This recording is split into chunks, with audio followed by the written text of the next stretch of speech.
Gaza Israeli হামলার ভয়াবহতা ক্রমশ বাড়ছে। ধ্বংসস্তূপের নিচ থেকে নতুন মৃতদেহ উদ্ধারের সঙ্গে সঙ্গে নিহতের সংখ্যা ৬৯,০০০ ছাড়িয়ে। গাজার স্বাস্থ্য মন্ত্রণালয় জানিয়েছে মৃতের সংখ্যা এখন ৬৯,১৬৯ জন। গত মাসে যুদ্ধবিরতি কার্যকর হলেও ইসরায়েলি হামলায় অন্তত ২৪০ ফিলিস্তিনি নিহত হয়েছেন। শনিবারও নতুন করে হত্যার খবর এসেছে।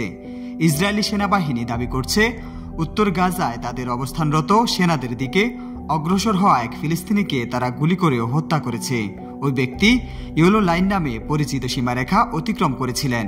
এই ইয়েলো লাইন হল যুক্তরাষ্ট্রের মধ্যস্থতায় যুদ্ধবিরতি চুক্তির অংশ হিসেবে ইসরায়েলি বাহিনী যে সীমারেখা পর্যন্ত পিছু হটার কথা সে এলাকা। ইসরায়েলি সেনারা জানায় দক্ষিণ গাজাতেও একইভাবে সীমারেখা অতিক্রম করা আরেক ফিলিস্তিনিকে তারা হত্যা করেছে। তিনি নাকি সৈন্যদের জন্য তাৎক্ষণিক হুমকি সৃষ্টি করেছিলেন। এমনকি ওই সীমারেখার কাছে আসা পরিবারগুলোর উপরও ইসরায়েলি বাহিনী গুলি চালাচ্ছে বলে অভিযোগ পাওয়া গেছে।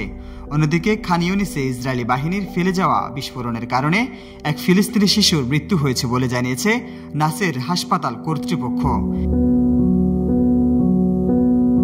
এমন মানবিক বিপর্যয়ের মুখে বিশ্ব স্বাস্থ্য সংস্থা জরুরি চিকিৎসা প্রয়োজন এমন রোগীদের সরিয়ে নিতে রাফা সীমান্তে ক্রসিং পুনরায় খুলে দেওয়ার আহ্বান জানিয়েছে। সংস্থাটির মতে আরও ১৬,৫০০ জন রোগী বিদেশে চিকিৎসার জন্য অপেক্ষায় আছেন। এদিকে পশ্চিম তীর জুড়েও সহিংসতা তীব্র আকার নিয়েছে।